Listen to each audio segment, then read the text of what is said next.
আগামী জাতীয় সংসদ নির্বাচনের সময় ভোট কেন্দ্রে নিরাপত্তা জোরদার করতে পুলিশের জন্য 40,000 বডি ক্যামেরা কেনা হচ্ছে বলে জানিয়েছেন অর্থ উপদেষ্টা ডক্টর সালেউদ্দিন আহমেদ। দুপুরে সচিবালয়ে সরকারি ক্রয় সংক্রান্ত উপদেষ্টা পরিষদ কমিটির বৈঠক শেষে এই কথা জানান তিনি আরও বলেন, কেনাকাটায় স্বচ্ছতা নিশ্চিত করতে ইউএনডিপির মাধ্যমে এসব ক্যামেরা কেনা হবে। অবশ্য ক্যামেরা কেনার খরচ এখনও নির্দিষ্ট হয়নি বলে জানান তিনি।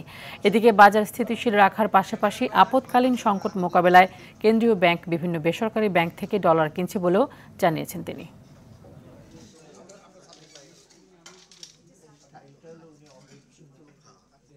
ইউএনডিপির মাধ্যমে এটা ক্রয় করতে। ইউএনডিপি হলো কি, যেমন আমরা ইপিআই টিকা ইঞ্জেকশন ইউনিসেফের মাধ্যমে আনাই। কারণ হয় কি, টেন্ডার করে আনলে কোয়ালিটির ব্যাপার থাকে, তারপর আবার প্রাইসের ইস্যু আছে। ইউএনডিপি রেসপন্সিবল, ইউএনডিপি ওরা এনশিওর করবে গুড কোয়ালিটি ক্যামেরা এবং প্রাইস রেখে, তখন তো আর কন্ট্রোভার্সি থাকবে না, কারণ আমরা কারোর সাথে নেগোশিয়েটও করবো না, ওরা করবে।